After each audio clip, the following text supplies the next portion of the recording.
संस्थापक, इस वंश का फाउंडर देखो वंश का नाम क्या, पुष्यभूति वंश। तो इस वंश का संस्थापक भी कौन था, पुष्यभूति स्वयं था। कौन था, पुष्यभूति था। ठीक है, तो इसने ही जिस वंश की स्थापना करी, जैसे कि मैंने आप लोगों को पढ़ाया था एक वंश के बारे में पढ़ाया था आपको, कौन सा, शुंग वंश। तो मैंने बताया था कि पुष्यमित्र शुंग ने उस वंश की स्थापना करी थी। तो इसी प्रकार से यहां पे भी आता है पुष्यभूति वंश, इसमें जो संस्थापक है कौन है, पुष्यभूति है। ठीक है, अब देखो इस वंश का जो प्रतापी शासक हुआ, इस वंश का जो प्रतापी शासक हुआ, इस वंश का जो प्रतापी शासक हुआ उसका नाम था प्रभाकर वर्धन। इस वंश का जो प्रतापी शासक हुआ उसका नाम क्या था, प्रभाकर वर्धन। इसने हूणों के आक्रमण को पराजित किया और इतना भयानक तरीके से मध्य एशिया के जो ये खूंखार जनजाति थे, कबीले थे, उसको इतना भयानक तरीके से पराजित किया प्रभाकर वर्धन ने कि हूण जो है इसके शासन काल में तो कभी भारत आना चाहे नहीं। इसी वजह से क्या लगा है, प्रतापी शासक लगा है। क्लियर है। तो देखो पुष्यभूति वंश की जो आरंभिक राजधानी थी वो कहां पे थी, थानेश्वर में। कहां पे थी, थानेश्वर में। आरंभिक राजधानी जो थी कहां पे थी, थानेश्वर में, जिसे हम क्या कहते हैं, स्थानेश्वर भी कहीं कहीं आपको लिखा मिलेगा।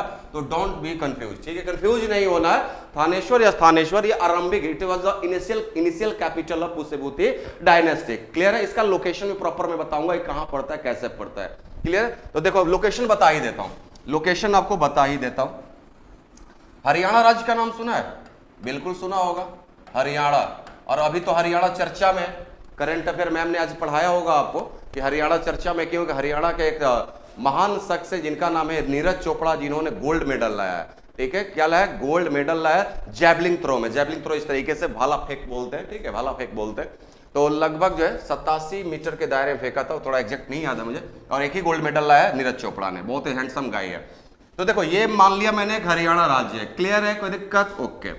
हरियाणा राज्य में एक जिला है, आप जानते हो कि राज्य के अंदर जिले होते हैं, और बिहार में कितने जिले हैं, 38 जिले है ना, इतना ही है ना। ठीक, तो यहां पे एक जिला है हरियाणा के अंदर, उसका नाम है अंबाला। उस जिले का नाम क्या, हरियाणा राज्य हो गया, एंड जिला क्या हो गया, अंबाला जिला। और अंबाला जिला में एक जगह पड़ता है, मान लो कि हरियाणा हो गया, इसके अंदर एक जिला है और यहाँ पे एक जगह है।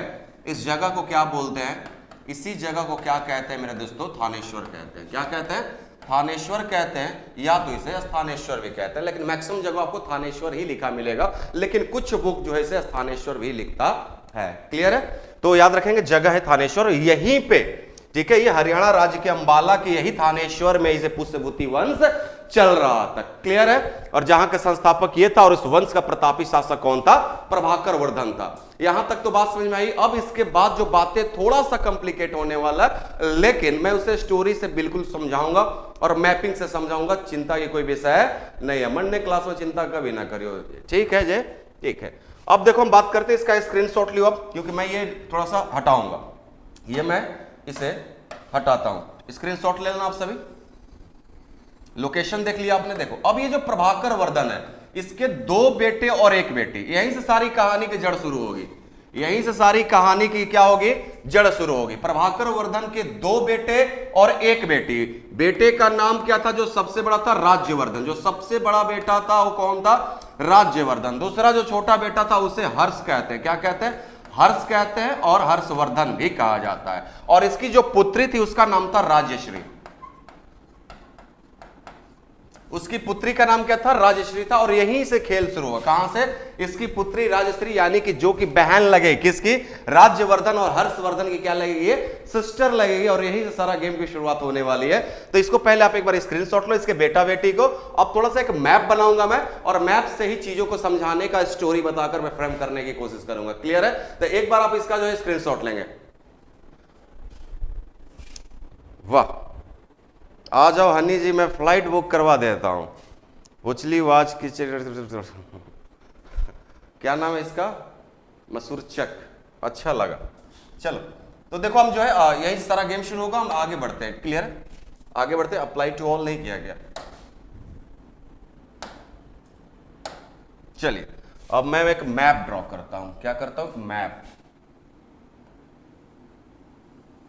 देखो भाई मैप सही नहीं बनेगी, बट समझाने के लिए ठीक है। ये अपना द ग्रेट इंडिया है। क्या है अपना, द ग्रेट इंडिया। हालांकि ऐसा नहीं दिखता, बहुत खूबसूरत दिखता है, ठीक है, बहुत ही खूबसूरत दिखता है। और विश्व में भारत का ही मानचित्र एक ऐसा मानचित्र है जो कि बहुत ही खूबसूरत दिखता है। क्लियर है? चलो बात करते हैं। देखो यहां पे गुजरात है, ठीक है, लोकेशन थोड़ा सा इधर उधर हो जाएगा क्योंकि मैप हमने छोटा बनाया है और हो सकता है उन राज्यों का जो लोकेशन मैं लिखूंगा इधर उधर हो जाएगा, लेकिन उन राज्यों का मैं नाम लिख दूंगा तो इससे आपके कोई जो है डिफिकल्ट नहीं होगी। देखो गुजरात में ये मान लो कि पोर्शन क्या है गुजरात का, क्या है ये गुजरात। गुजरात में एक जगह है वल्लभी, ध्यान से सुनना बातों को। गुजरात में एक जगह क्या है वल्लभी, और वल्लभी में जो गुजरात में मान लो ये वल्लभी है, पूरा गुजरात है और ये क्या है वल्लभी है। वल्लभी के शासक थे, उनका नाम था, वल्लभी के जो शासक थे, ध्यान से एक बार चीजों को सुनना, जिंदगी में कभी नहीं भूलोगे, भूल जाओगे तो जो है बादाम किसमिस वड़ा खाना पड़ेगा तर्रे को, ठीक है। तो वल्लभी के जो शासक थे उनका नाम था ध्रुवसेन।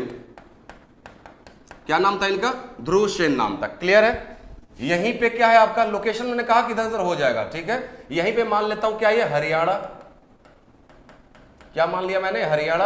और यहीं पे वो जगह है जिसका नाम है थानेश्वर, यहीं पे जगह है उसका नाम क्या है? थानेश्वर, ठीक है। थोड़ी सी पिछली स्लाइड की बात करते हैं। देखो जब जो प्रतापी शासक है प्रभाकर वर्धन, जब इनकी मृत्यु होती है तो इनके मृत्यु के पश्चात ऐसा राजवंशों में नियम था कि जो ज्येष्ठ पुत्र होगा वो क्या होगा? राजा के पद पर आसीन हो जाएगा। और अगर आप लोग गांव से हो, और मुझे उम्मीद है गांव से हो, मैं भी गांव से हूं, तो हमने अपने घरों में कल्चर देखा है कि जब भी हमारी ज्वाइंट फैमिली होती है, ठीक है, जो ज्वाइंट फैमिली होती है तो उस ज्वाइंट फैमिली में एक मालिक होता है, देखा, या फिर आपके घर में भी होंगे। तो हमारी भी जब पापा पूरी फैमिली जब ज्वाइंट फैमिली हुआ करती थी तो मेरे घर में जो मालिक थे, जो सारा खर्चा वर्चा सभी के जो है भाइयों के स्कूल का फी हो गया, टोटल चीज वो मालिक देखते थे। मालिक बनता कौन था? तो जो है बड़ा लोग होता था, यानी कि बाप का जो बड़ा पुत्र होता था वो मालिक बनता था, ठीक है। ये ट्रेडिशन जो है प्राचीन काल से चलती आ रही है, प्राचीन काल से चलती आ रही है। तो देखो प्रभाकर वर्धन की मृत्यु के बाद शासक कौन बना? राज्यवर्धन बना। शासक कौन बना? राज्यवर्धन बना। क्लियर है? ये गद्दी पे बैठता है, गद्दी पे बैठता है। अब आइए इधर मैप से समझते हैं, ये गद्दी पे बैठता है, ठीक है। तो थानेश्वर का शासक कौन बैठा है गद्दी पे? तो याद रखना है क्या आपको, जो है राज्यवर्धन। थानेश्वर की गद्दी पे कौन बैठा है? राज्यवर्धन। और गुजरात के वल्लभी का शासक का नाम क्या? ध्रुवसेन तृतीय नाम है। क्लियर है? यहां पे मैं थोड़ा सा जो है उत्तर प्रदेश बनाता हूं। क्या बनाता हूं? उत्तर प्रदेश। उत्तर प्रदेश में एक जगह है उसका नाम है कन्नौज। कन्नौज के एक शासक थे गढ़वाल वंश के, आप जानते होंगे अच्छे से, उनका नाम है जयचंद। यहां पे एक वंश चल रही थी उसको बोलते हैं मौखरी वंश। क्या बोलते हैं? मौखरी वंश। और इस मौखरी वंश के शासक कौन थे? ग्रेवर्मन। क्या नाम था इनका? तो उत्तर प्रदेश के कन्नौज के एक वंश चल रहा था, उस वंश का नाम था मौखरी वंश, और उस मौखरी वंश के शासक कौन थे? ग्रेवर्मन थे। क्लियर है? इसके बाद बढ़ते हैं यहां पे आगे। देखो यहां पे एक पड़ेगा मालवा। क्या पड़ेगा? यहां पे एक मालवा पड़ेगा। और ये मालवा के जो शासक थे ये गुप्तों के बाद गद्दी पे बैठे थे, यानी गुप्तों का जब पतन हुआ तो जो सेंटर था वहां पे गद्दी पे ये मालवा बैठे थे। यहां के शासक का नाम था देवगुप्त। मालवा पड़ता है आपका मध्य प्रदेश में। कहां पड़ता है? मध्य प्रदेश का सबसे फर्टाइल लैंड कहां की है? तो मालवा की है। क्लियर है? उसके बाद यहां पे मैं बना लेता हूं बंगाल। मैंने कहा कि लोकेशन इधर उधर हो जाएगी लेकिन चिंता नहीं करना, ठीक है, राज्यों के नाम से आपका क्लियर हो जाएगा। ओके, क्योंकि छोटा मैप है तो कहां एडजस्ट करूं मैं, और थोड़ा सा स्पष्ट लिखने के लिए थोड़ा सा मैं क्या कर रहा हूं, जगह बना रहा हूं। तो बंगाल, बंगाल में एक वंश चलता था गौड़ वंश। देखो कैसे इन सबके बीच में जो है संघर्ष होगा। बंगाल में जो वंश चलता था उसका नाम क्या था? गौड़ वंश। और इस गौड़ वंश का शासक का नाम क्या था? शशांक। इस गौड़ वंश के शासक का नाम क्या था? शशांक था। अब बढ़ते हैं यहां पे। यहां जो आपको दिख रहा है इसको हम बोलते हैं क्या? कोरोमंडल तट कहते हैं, ठीक है, सॉरी जो है आप इसको कौन सा बोलते हैं? इसको मालाबार बोलते हैं। तो यहां पे जो शासन था, ये जगह को हम वतापी या बदामी कहते हैं। तो यहां पे चालुक्यों का शासन था। तो ये जो जगह है, ठीक है, इसे वतापी कहा जाता है और बदामी भी कहा जाता है, वतापी और बदामी, ठीक है। और यहां पे जो, ठीक है, वंश था उसका नाम था चालुक्य वंश। उसका नाम क्या था? चालुक्य वंश। और इस चालुक्य वंश का शासक का नाम क्या था? पुलकेशिन द्वितीय। क्या नाम था? पुलकेशिन द्वितीय। क्लियर है, पुलकेशिन द्वितीय। तो जो ये जगह आपको दिख रहा है तो हम एकदम आपको भारत के दक्षिण के इधर पश्चिमी इलाके तरफ, ठीक है, यहाँ पे वतापी बदामी जगह है जहां पे वंश चल रहा था चालुक्यों का, और इस वंश का शासक था पुलकेशिन द्वितीय। अब मुझे थोड़ा सा अलग पेन लेना होगा, ऐसा लेना होगा कलर जो यहाँ पे विजिबल हो सके, जो यहाँ पे विजिबल हो सके। क्या ये विजिबल है? क्या विजिबल है? ये आप भी बताना, क्योंकि आप ही के हिसाब से पढ़ना। क्या ये कलर विजिबल है? क्योंकि मैं पूरा इधर इधर क्रॉस करूंगा, अब इधर पूरा जो है मैं क्या करूंगा, क्रॉस करूंगा। तो जल्दी से बताएं क्या विजिबल है? वतापी जगह है बेटा, वतापी जगह है, वतापी बदामी जगह बोलते हैं, ठीक है। चलिए, तो ये विजिबल है ना कलर, ओके। अब बात करते हैं इन सबके बीच में संघर्षों की कहानी को। क्या बात करते हैं? सर ऐप पर अब क्लास क्यों नहीं लेते हैं? लिया जाएगा। चलिए, तो ये हो गया। अब हम बात करते हैं थोड़ा सा, पूरा लिंक को जोड़ते हैं कैसे क्या होता है। अब ध्यान से सुनना, राज्यवर्धन जो कि यहीं से सारा गेम शुरू होगा, यहां से शुरू होकर पूरे भारत में कहानी चलेगी। आप अच्छे से जानते हैं कि जो है यहां पिछली स्लाइड में देखना, पिछली स्लाइड में मैंने आपको बताया कि प्रभाकर वर्धन के दो बेटे राज्यवर्धन और हर्षवर्धन, क्लियर है, और इसकी बहन का नाम क्या था? राजश्री। तो जो ये शासक है थानेश्वर का, जिनका नाम क्या है? राज्यवर्धन, अभी गद्दी बैठा है, अभी बाद में चल के हर्षवर्धन भी गद्दी पे बैठेगा, क्लियर है। इसके मरने के बाद कौन मारता है इसे, कैसे मारता है, देखो ध्यान से देखते हैं। तो राज्यवर्धन की जो बहन है, क्या नाम है उनका? राजश्री। राज्यवर्धन की बहन का नाम, ये कलर विजिबल है एक बार बताना, ये जो colour red colour, red colour का ऑप्शन ही नहीं आ रहा है यहां पे। हाँ आ रहा है, क्योंकि आपको विजिबल होना जरूरी है। ओहो, मुझे तो दिखाई दे देगी, ठीक है। तो राज्यवर्धन की, अब ये कलर विजिबल है, बताना जरा, ये कलर सही है, ये कलर सही है, कोई दिक्कत? मुझे तो स्क्रीन पर दिख रहा है, अच्छा चल रहा है, ठीक है। तो राज्यवर्धन की बहन का नाम क्या है? राजश्री। क्या नाम है? राजश्री नाम है। क्या नाम है इनका?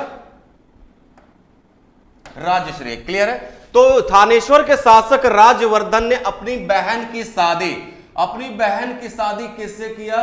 तो जो है मौखरी वंश के शासक जो है ग्रीवर्मन से किया। क्लियर है, यहां तक बात समझ आ रही है, और यहीं से सारी कहानी की जड़ शुरू होगी। तो राज्यवर्धन ने अपनी बहन राजश्री का विवाह उत्तर प्रदेश के कन्नौज के मौखरी वंश के शासक ग्रीवर्मन से किया।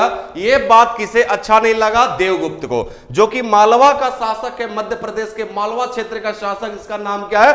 देवगुप्त। और इसे यह बात अच्छा नहीं लगा। और इन दो दोस्त हैं, ये जो बंगाल के गौड़ वंश का शासक है शशांक है, और देवगुप्त, ये आपस में बहुत ही अच्छे मित्र थे। तो क्या लिख देंगे यहां पे? दोस्त लिख देंगे। क्या लिख देंगे यहां पे? दोस्त लिख देंगे। क्लियर है, यहां पे क्या लिख देंगे? दोस्त लिख देंगे। नहीं दिखाई दे रहा है, अब कौन सा कलर यूज करूं मैं? फिर वही जो है आपको, मुझे लगता है कि यही सही था, मुझे लगता है यही सही था। छोड़ो, पीला ही लेता हूं, ठीक है, क्योंकि ये विजिबल है। चलो,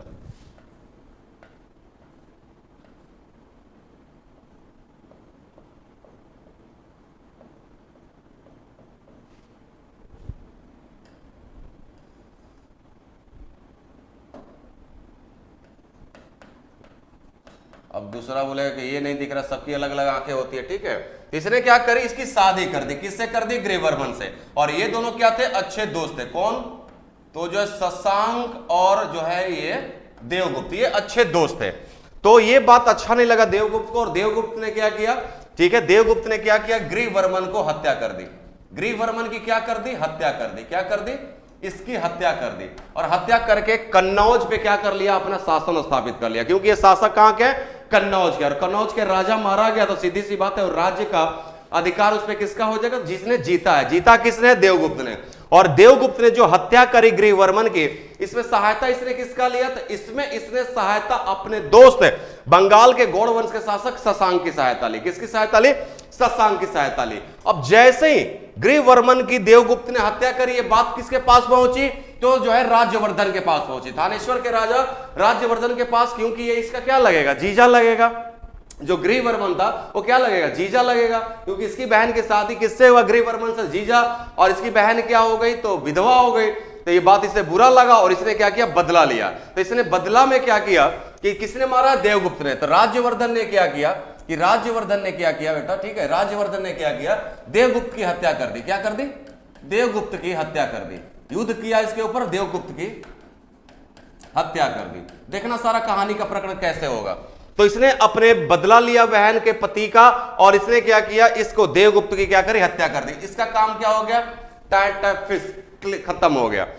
अब ये बुरा किसे लग गया, देखो एक दूसरे को बुरा लग रहा है। अब ये बुरा जैसी देवगुप्त की हत्या इसने किया, किसने, राज्यवर्धन ने, जे बात की बुरा किसे लग गई, शशांक को लग गया कि मेरे दोस्त की हत्या इसने कर दिया, अब इसने बदला लिया। अब देखो एक बदला ले तो दूसरा तैयार हो रहा है। तो शशांक ने क्या किया, शशांक ने क्या किया कि जो है इसकी राज्यवर्धन की हत्या कर दी। क्या कर दी, राज्यवर्धन को धोखे से, कैसे, धोखे से राज्यवर्धन की क्या कर दी, हत्या कर दी।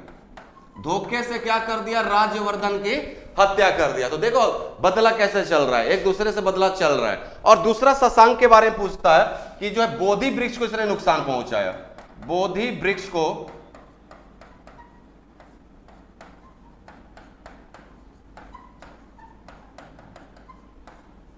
बोधि वृक्ष को उसने क्या पहुंचाया, नुकसान पहुंचाया। क्या पहुंचाया, नुकसान। बोधि वृक्ष वही वृक्ष है जिस वृक्ष के नीचे बैठ करके महात्मा बुद्ध को क्या हुआ था, ज्ञान की प्राप्ति हुई थी। क्या होता, ज्ञान की प्राप्ति हुई थी। उसी बोधि वृक्ष को इसने क्या किया था, पूछा है कि निम्नलिखित, अब बीपीएससी का प्रश्न है, ठीक है, बिहार पब्लिक सर्विस कमीशन का प्रश्न, निम्नलिखित कौन शासक ने जो बोधि वृक्ष को जो है नुकसान पहुंचाया था, आंसर क्या हो जाएगा, शशांक होगा।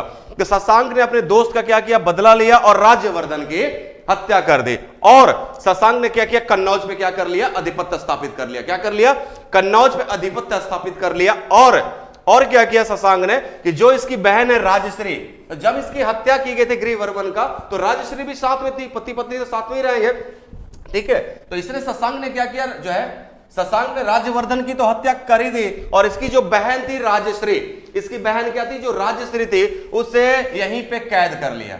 क्या कर लिया, कैद कर लिया। क्या कर लिया, इसे कैद कर लिया। क्लियर है, क्या कर लिया, इसे कैद कर लिया। अब देखो पिछले स्लाइड में देखो, इसमें राज्यवर्धन को तो मार दिया गया। क्या कर दिया गया, राज्यवर्धन को तो मार दिया शशांक ने। अब गद्दी पे कौन बैठेगा, हर्षवर्धन, छोटा बेटा। और इसका शासन का टाइमिंग है 606 से 647 ईस्वी। कब से कब है, 606 से 647 ईस्वी इसके शासन करने का समय है। अब इसके बाद गद्दी पे कौन बैठा, हर्षवर्धन। तो हर्षवर्धन भी क्या करेगा, बदला लेगा। देखो सब बदला लेंगे, तो हर्षवर्धन भी क्या करेगा, बदला लेगा। बदला किससे लेगा, तो इससे लेगा, शशांक से लेगा। क्यों, क्योंकि शशांक ने पहले तो इसकी भाई की हत्या करी है, दूसरा हर्षवर्धन के जीजा ग्रीवर्मन को मरवाने में जो है शशांक ने देवगुप्त की सहायता करी थी। दो रीजन हो गया। और तीसरा रीजन ये हो गया कि शशांक ने, हर्षवर्धन अपनी बहन से बहुत प्यार करता था, बताऊंगा थोड़ी देर में, अपनी बहन को बहुत मानता था, सारी जिद उसकी पूरा करता था। और शशांक ने क्या किया था, उस प्रिय बहन को उत्तर प्रदेश से कन्नौज में क्या किया था, जो है बंदी बना लिया था। क्या कर लिया था, बंदी बना लिया था। तो हर्षवर्धन तैयारी करता है, क्या करता है, हर्षवर्धन तैयारी करता है, ठीक है, किसके ऊपर अटैक करने के लिए, शशांक के ऊपर। क्या करता है, शशांक के ऊपर अटैक करने के लिए पूर्णतः तैयारी करता है, पूरी विशाल सेना का गठन करता है और चलता है। इसी बीच में हर्षवर्धन को जो है एक न्यूज मिलता है, इसके चचेरा भाई चचा की तरफ से, वो कोई इंपॉर्टेंट नहीं है, उनका नाम था भिंड, वो भी इंपॉर्टेंट नहीं है, वो भी इंपॉर्टेंट नहीं है। तो इसके अपने चचेरा भाई या चाचा या मामा से, उनका नाम तो भिंड था, इतना मुझे पता है। तो उससे पता चलता है इन्हें, किसे, हर्षवर्धन को, कि इसकी जो बहन है जिसे बंदी बना करके शशांक ने राजगृह में रखा था, और उसकी बहन जो है किसी तरीके से जुगाड़ लगा के, दिमाग लगा करके बंदी गृह से भाग करके जंगलों की तरफ चली गई है। कहां चली गई है, बंदी गृह से भाग करके कहां चली गई है, बंदी गृह से भाग करके जंगलों की तरफ चली गई, इस साइड। और इधर कौन सा पड़ता है, बिंद, कौन सा पड़ता है, बिंद पर्वत श्रेणी पड़ता है। कौन सा पड़ता है, बिंद पर्वत श्रेणी, इसी की ओर भाग गई है। तो सबसे पहले हर्षवर्धन ये सोचा कि शशांक से बदला तो ले ही लूंगा, पहले अपनी बहन को ढूंढना जरूरी है। तो जो है हर्षवर्धन क्या करता है, जो इसे मारने से पहले, बदला लेने से पहले, हर्षवर्धन अपनी बहन को ढूंढना शुरू करता है। और इसमें हर्षवर्धन की सहायता कौन करता है, तो एक बौद्ध भिक्षु थे, उन्होंने सहायता करी। क्योंकि जब अपनी बहन के सर्च अभियान में, खोज अभियान में हर्षवर्धन बिंद की तरफ निकलता है, यहां से, ठीक है, ये बिंद है, ठीक है, जब यह यहां से थानेश्वर से निकलता है, ईश्वर जब निकलता है ये बेटा, ठीक है, ईश्वर जब ये निकलता है, तो यही इधर से एक व्यक्ति जो है बौद्ध भिक्षु थे, आ रहे थे, और इधर से हर्षवर्धन आ रहा था, दोनों आपस मिल गए। तो हर्षवर्धन ने पूछ लेते हैं ना कि भैया आपने किसी औरत को या लड़की को देखा है क्या, तो बौद्ध भिक्षु ने कहा कि हाँ जी हमने देखा है कि एक जो है औरत इस साइड जो है गुस्से में भागते हुए जा रही थी और आग वाग लगा रखे थे, ठीक है। अब मुझे नहीं पता कि वो आग लगा करके सामने मतलब आग लगा रखे थे और ये नहीं पता कि वो क्या कर रहे थे। मुझे इसने कहा क्या बौद्ध भिक्षु ने कि हो सकता है वो खाना पकाने या फिर जो है ठंडी लग रही इस वजह से जो है अपने आप को तपने के लिए किया होगी, लेकिन मुझे नहीं पता। हर्षवर्धन समझ गया कि शायद मेरी बहन जो है आत्मदाह करने जा रही, क्या करने जा रही है, आत्मदाह करने जा रही थी। और हर्षवर्धन पुनः अपने पैरों की गति को तेज करता है और इस ओर बढ़ता है, ठीक है, बिंद की ओर बढ़ता है, बिंद की ओर बढ़ता है। और जैसे ही बढ़ता है तो उसे अपनी बहन कुछ दूरी पे दिखाई देती है, कुछ दूरी पे उसे अपनी बहन दिखाई देती है। और किस अवस्था में दिखाई देती है, तो सामने बिल्कुल जो बौद्ध भिक्षु ने कहा था बिल्कुल ऐसा ही था, चारों तरफ आग लगी हुई थी और इसकी बहन राजश्री सती करने जा रही थी क्योंकि इसके पति को तो मार दिया गया था। और राजश्री अपने पति गृहवर्मन से बहुत अत्यधिक प्यार करती थी, तो चाहती थी क्या कि 7 जन्मों का कॉन्सेप्ट चले, ठीक है, 7 जन्म न तेरे हम साथ रहेंगे यार, क्लियर है। तो जो है चाहती थी कि हम भी सती हो जाए और अगले जन्म में जो है आप ऐसा ही पति मिले, क्लियर है। वो सती होने जा रही थी, आग में कूद करके जो है जान देने जा रही थी। तब तक जो है फिल्मों की तरह, कैसे फिल्मों की तरह एकदम हर्षवर्धन की एंट्री होती है और कहता है कि बहना रुक जा, ठीक है, एकदम फिल्मों की तरह एंट्री मारता हर्षवर्धन, कहता है कि बहना रुक जा, ये क्या कर रही हो। ये सब रेयर ही ऐसी चीजें पॉसिबल हो पाती है, क्लियर है, रेयर ही पॉसिबल हो पाती है। तो हर्षवर्धन क्या करता है, अपनी बहन को समझाता है, बुझाता है और बोलता है कि क्या हुआ, मैं हूं ना, तेरा भाई हूं ना, तेरी सारी जीत पूरा करूंगा बेटा, ठीक है। और इसे मना करके क्या करता है, हर्षवर्धन अपनी बहन राजश्री को बिंद के पर्वत श्रेणी से लेकर के आता है, ठीक है। ये तो कर लिया इसने, किसने, राजवर्धन के बाद गद्दी पे कौन बैठा, हर्षवर्धन।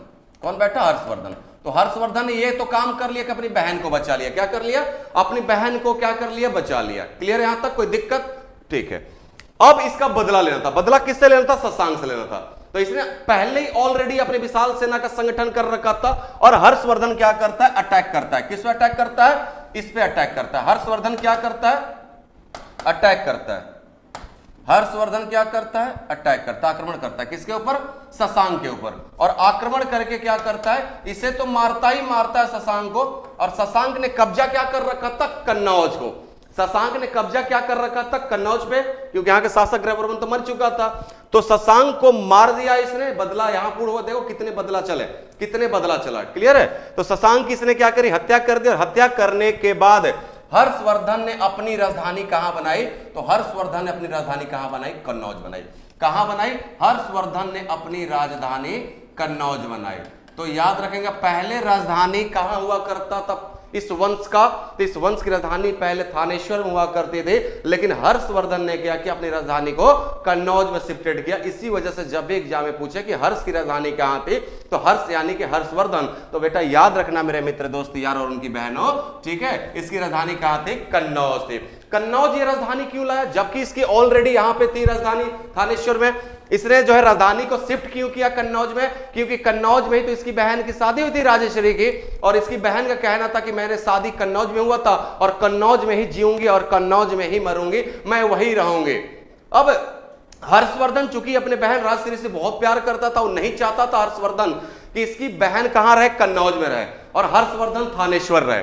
तो हर्षवर्धन थानेश्वर रहे, उसकी बहन कन्नौज रहे, तो हो सकता है कल के डेट में इनके कोई भाई देवता हो, कोई भाई बंधु हो, तो वो अटैक करके फिर से मेरी बहन को क्षति पहुंचा सकते हैं। तो इसने अपनी बहन की रक्षा के लिए, किसने, हर्षवर्धन ने अपनी बहन की रक्षा के लिए, उसके जिद को पूरा करने के लिए हर्षवर्धन ने अपनी राजधानी कहां बना दी, कन्नौज बना दी। और सिंहासन सौंप दिया अपनी बहन को, ले बहन इस सिंहासन पे तू बैठ। भले सारा फैसला हर्षवर्धन लिया करता था, ये बात की बात है, लेकिन गद्दी पे किसे बैठाता था, तो गद्दी पे अपनी बहन राजश्री को बैठाता था। तो कन्नौज की गद्दी पे बैठाता था, लेकिन सारा जो है टोटल जो निर्णय लेना, तो सारा चीज हर्षवर्धन लिया करता था। तो ये था एक लड़की। देखो आपने सुना होगा कि महाभारत में माता सीता फैक्टर है रामायण के युद्ध के लिए, महाभारत में द्रौपदी है, तो हर जगह आप जहां पे देखोगे ना, ठीक है, तो एक महिला ऐसा एक फैक्टर होती है जो इतना बड़ा संग्राम, एक महिला, ठीक है, देखो एक महिला ने, राजश्री, कौन महिला हो, राजश्री है, जिसने इतना बड़ा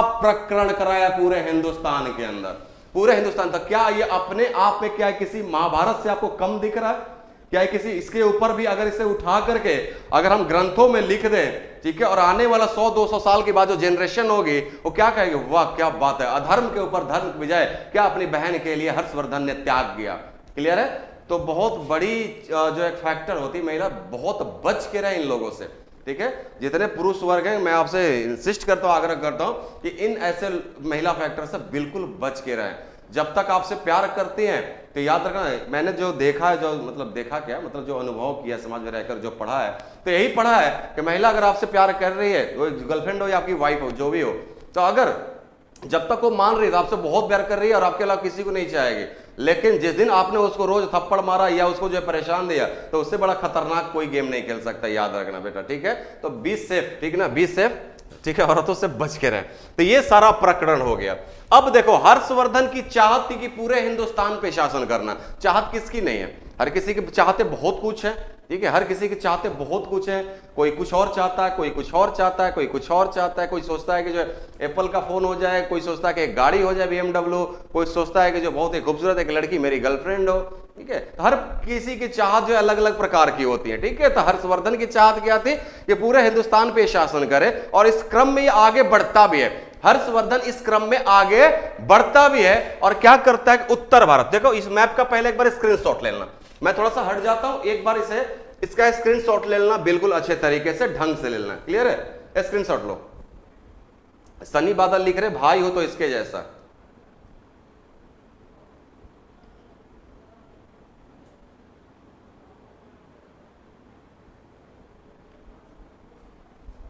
सर आप बहुत डीपली पढ़ाते हैं, फुली पॉजिटिव इंटेंट के साथ, मजा आता है आपके क्लास में, थैंक्स।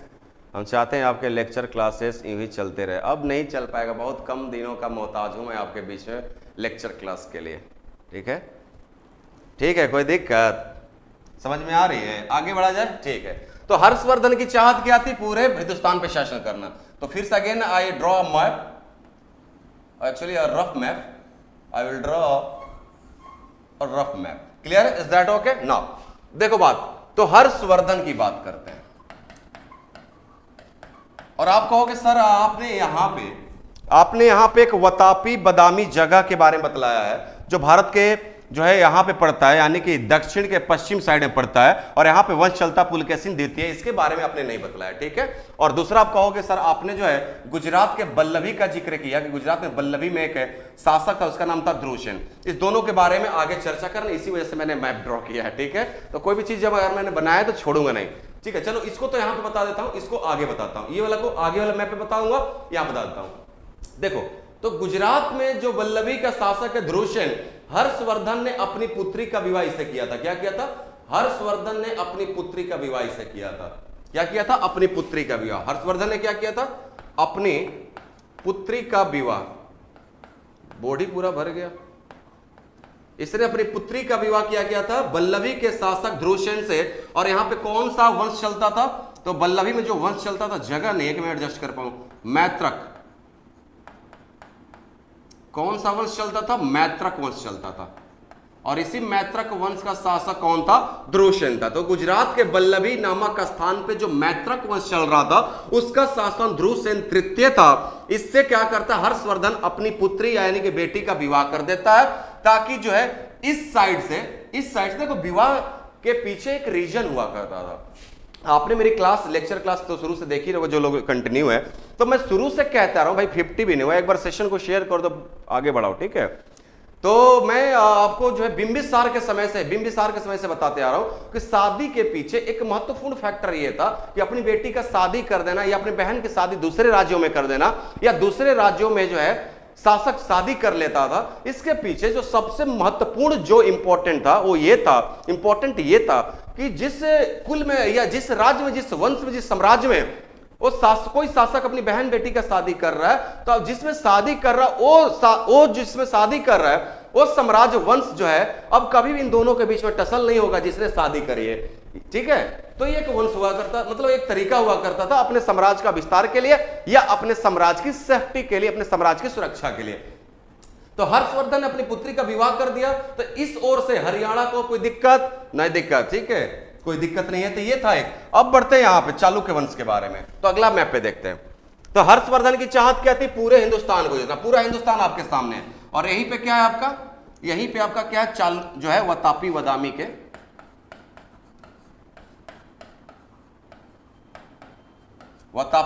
के चालुक्य।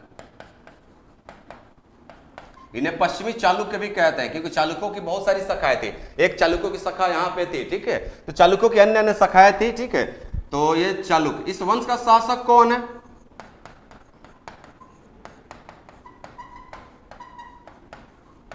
इस वंश का शासक कौन है? पुलकेशिन द्वितीय। क्लियर है? तो अब देखो बात करते हैं हर्षवर्धन का, उसके बाद कनेक्ट करेंगे पुलकेशिन द्वितीय से। तो हर्षवर्धन को कहा जाता है क्या? भारत का अंतिम हिंदू सम्राट। अब इस बात का मैं खंडन करूंगा, इस बात का मैं अंतिम हिंदू सम्राट। हर्षवर्धन को क्या कहा जाता है मेरे मित्र? इसे कहा जाता है भारत का अंतिम हिंदू सम्राट कहा जाता है। क्लियर? लेकिन मैं ऐसा खंडन करूंगा कि भारत का अंतिम हिंदू सम्राट नहीं था। कैसे नहीं था मैं बताता हूं। क्लियर है? देखो हर्षवर्धन ने क्या किया कि देखो यहां से अगर कट करोगे तो क्या हो जाएगा? उत्तर भारत। क्या हो जाएगा? ये उत्तर भारत। और यहां से नीचे क्या हो जाएगा? दक्षिण भारत। इतना तो पता है बच्चों की तरह एकदम, ठीक है, ये तो बच्चे भी जानते हैं जो पढ़े लिखे होंगे थोड़ा बहुत, ठीक है। अब मास्टर ढंग का होगा तो बताया होगा, अब मास्टर पान खा के खुद ही आता होगा स्कूल में तो क्या पढ़ाएगा, उसे मास्टर खुद ही पढ़ने की जरूरत है, ठीक है। तो देखो हर्षवर्धन ने क्या किया कि अभी हम उत्तर भारत की बात करते हैं, तो हर्षवर्धन ने उत्तर भारत में 5 राज्यों को जीता। कितने राज्यों को जीता? 5 राज्यों को जीता। और जैसे ही 5 राज्यों को जीता इसने, जैसे कन्नौज पे अधिकार कर ही लिया, ठीक है, कन्नौज पे अधिकार कर लिया, फिर से मथुरा वगैरह हो गया, इन सब पे अधिकार कर लिया, और राज्यों के नाम इंपॉर्टेंट नहीं, ठीक है। 5 राज्यों को इसने हर्षवर्धन ने क्या कर लिया? कैप्चर कर लिया। जैसे ही 5 राज्यों को कैप्चर किया तो हर्षवर्धन समस्त उत्तर भारत का क्या हो गया? शासक हो गया। हर्षवर्धन समस्त उत्तर भारत का क्या हो गया? शासक हो गया। अब देखो स्टेटमेंट क्या कहा जा रहा है? भारत का अंतिम हिंदू सम्राट। तो भारत का अगर हिंदू सम्राट कहा जा रहा है, किसे? हर्षवर्धन को कहा जा रहा है, तो भारत में क्या सिर्फ उत्तर भारत आता है? क्या भारत, दक्षिण भारत भारत का हिस्सा नहीं है? उत्तर भारत तो है ही। तो अगर इसे भारत का अंतिम हिंदू सम्राट कहा जा रहा है तो इसका मतलब हर्षवर्धन का जो शासन है उत्तर भारत के साथ साथ दक्षिण भारत में भी होना चाहिए। उत्तर भारत के साथ साथ दक्षिण भारत में होना चाहिए। उत्तर भारत दक्षिण भारत मिलेगा तभी तो ये क्या हो जाएगा? पूरा भारत हो जाएगा, तभी तो पूरा भारत होगा, ठीक है। अब देखो क्यों खंडन करूंगा। बेशक इसने उत्तर भारत में 5 राज्यों को जीत करके पूरे उत्तर भारत का क्या बन गया? हर्षवर्धन शासक बन गया, यहां तक कोई दिक्कत। और इसके बाद जैसे ही उत्तर भारत में इसने पूरा कब्जा कर लिया तो इसने उपाधि धारण करी। क्या धारण करी? उपाधि। और उपाधि कौन सा था? परम।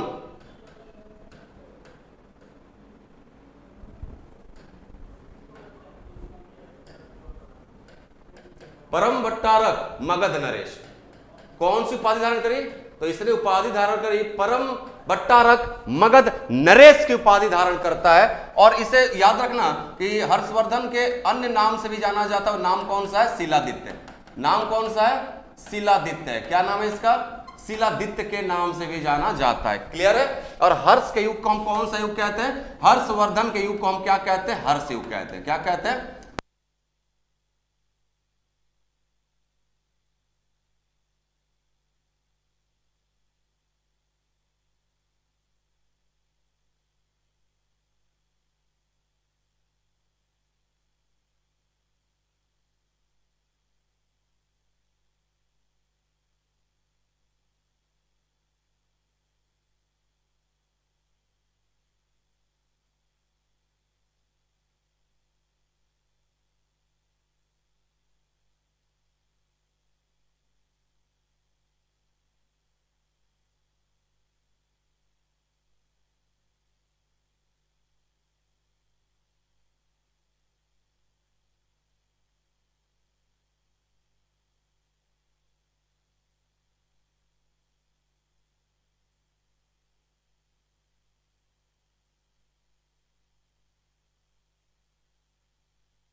अब कंफर्म करेंगे। अब जो है कंफर्म करेंगे एक बार, क्या आवाज मेरी आप तक पहुंच रही है गाइज? एक बार आप सभी लोग कंफर्म करेंगे। अब आ रही होगी गाइज, एक बार कंफर्म करना। टेक्निकल एरर नहीं है, बैटरी खत्म हो गई थी बेटा। बैक से पढ़ाई है, मतलब जब तक पढ़ा था तारे को समझ में नहीं आता, बता कोई ध्यान भी नहीं दे रहा है यहाँ पे, क्या बताऊं मैं। पर सारी दिक्कत तो एक तो साला मेरे ही क्लास में आता है, ठीक है।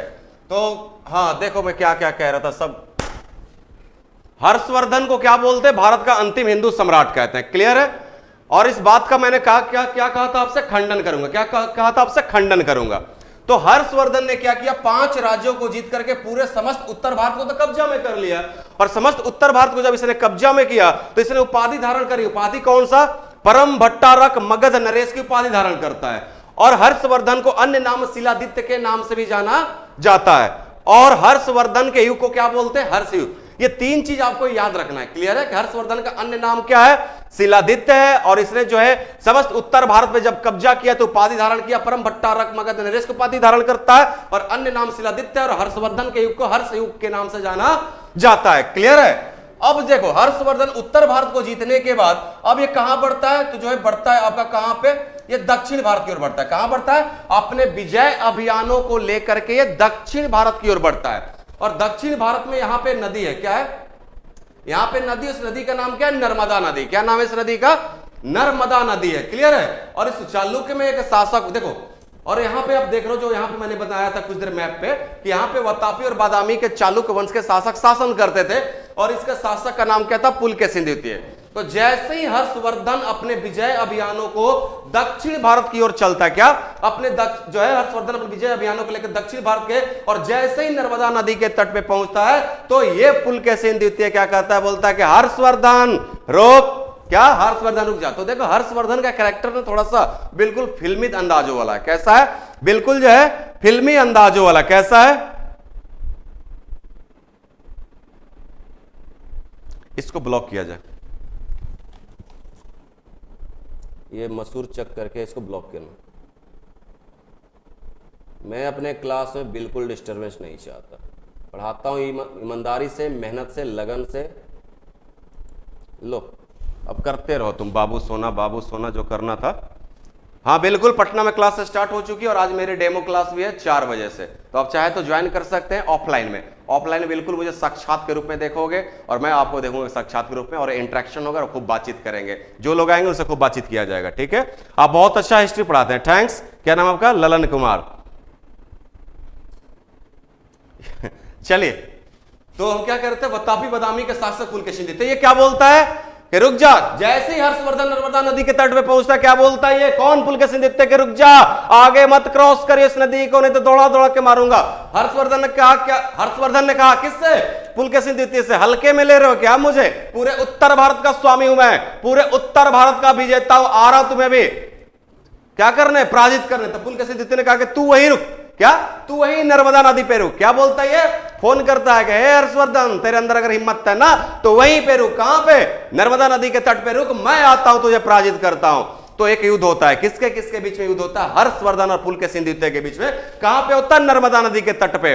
और कहीं कहीं आपको ताप्ती नदी भी लिखा मिलेगा, ठीक है, लेकिन ताप्ती की नहीं, आपको याद रखना नर्मदा नदी। तो इसी नर्मदा नदी के तट पे, ये जो नदी आप देख रहे हो, इसी नर्मदा नदी के तट पर क्या होता है, तट पर, ठीक है, युद्ध होता है। क्या होता है, युद्ध होता है। किसके किसके बीच में युद्ध होता है, तो सीधी सी बात है, एक तरफ होगा हर्षवर्धन, एक तरफ क्या हो जाएगा, हर्षवर्धन हो जाएगा, और दूसरे तरफ कौन हो जाएगा, पुलकेशिन द्वितीय। बताइए कौन जीता कौन हारा, बताएंगे आप सभी, कौन जीता कौन हारा। तो पुलकेशिन द्वितीय किस युद्ध में क्या होती है, जीत होती है, और हर्षवर्धन किस युद्ध में हार होती है। हर्षवर्धन हार गया। समस्त उत्तर भारत का स्वामी दक्षिण भारत में नहीं चल पाया था, हर आदमी हर जगह नहीं चल पाता, क्लियर है। अब देखो खंडन करता हूं, क्या स्टेटमेंट दिया गया हर्षवर्धन को कि भारत का अंतिम हिंदू सम्राट था। क्या कहा गया, भारत का अंतिम हिंदू सम्राट था। तो भारत जो है ये पूरा मिलके होगा ना, उत्तर भारत और दक्षिण भारत, ये दोनों मिलेगा तब ना संपूर्ण भारत होगा। तब क्या होगा, संपूर्ण भारत होगा। क्या हर्षवर्धन का शासन दक्षिण भारत में था, नहीं था ना। इसका शासन कहां पे था, सिर्फ और सिर्फ उत्तर भारत में। बेशक हर्षवर्धन ने प्रयास किया दक्षिण भारत में जाने का, लेकिन वातापी बादामी के चालुक्य के शासक पुलकेशिन द्वितीय ने क्या किया, पराजित कर डाला। यानी कि दक्षिण भारत में इसका शासन नहीं था। तो इस स्टेटमेंट का खंडन किया जा सकता है कि नहीं किया जा सकता है, बेशक किया जा सकता है, ठीक है। और दूसरा हिंदू लगा है, तो याद रखना याद रखना कि हर्षवर्धन जो है कट्टर हिंदू शासक नहीं था, कट्टर हिंदू शासक नहीं था, पहला। दूसरा, हर्षवर्धन का शासन पूरे भारत में नहीं था, हर्षवर्धन का शासन सिर्फ और सिर्फ उत्तर भारत में था। ठीक है, कोई दिक्कत? चलिए इसका एक बार स्क्रीनशॉट ले लेंगे। हाँ, एक चीज और पूछता है कि ये जो दो युद्ध हुआ हर्षवर्धन और पुलकेशिन के बीच में, इन दोनों के मध्य जो युद्ध हुआ नर्मदा नदी के तट पर, इस युद्ध की जानकारी हमें किस अभिलेख से प्राप्त होता है? तो याद रखना वो अभिलेख कौन सा है, कैसे कहां लिखूं, जगह ही नहीं बनता, इतना बोर्ड भर देता हूं मैं। ठीक है, तो इस युद्ध की जानकारी कहां लिखूं मैं? इस युद्ध की जानकारी यहीं पे लिखता हूं। ठीक है, यहीं पे लिखता हूं। इस युद्ध की जानकारी हमें कहां से मिलती है? ए होल अभिलेख से। कौन से अभिलेख से? ए होल अभिलेख से। ए होल अभिलेख से। किस अभिलेख से मिलता है? ए होल अभिलेख से प्राप्त होता है कि पुलकेशिन द्वितीय ने क्या किया, हर्षवर्धन को पराजित करने के बाद पुलकेशिन ने उपाधि धारण करी। क्या करी?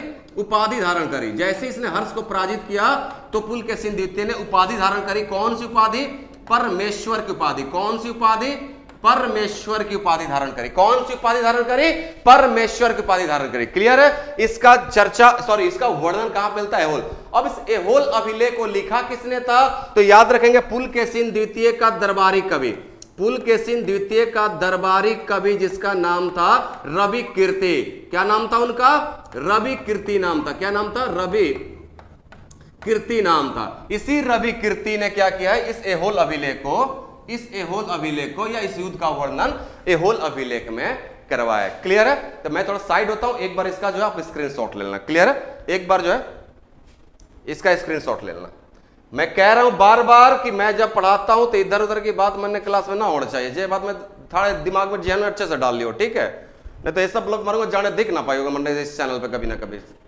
ठीक है, मैं पढ़ा रहा हूं यहाँ पे कट्टर हिंदू योगी जी हैं, क्या है क्या नहीं है। ठीक है, पॉलिटिक्स की बात करनी है तो जाकर जहां करना वहां करो। ये क्लास मेरा, इस क्लास का मैं हूं बाजीराव सिंघम। ठीक है, और ये क्लास मेरे अकॉर्डिंग चलेगी। बिल्कुल पढ़ना है तो पढ़ो, नहीं तो कोई दिक्कत ना मंडे को। ठीक है, फ्री ऑफ कॉस्ट में पढ़ा रहा हूं, कोई पैसा नहीं दिया आपने जो आपका बात सुनूंगा मैं।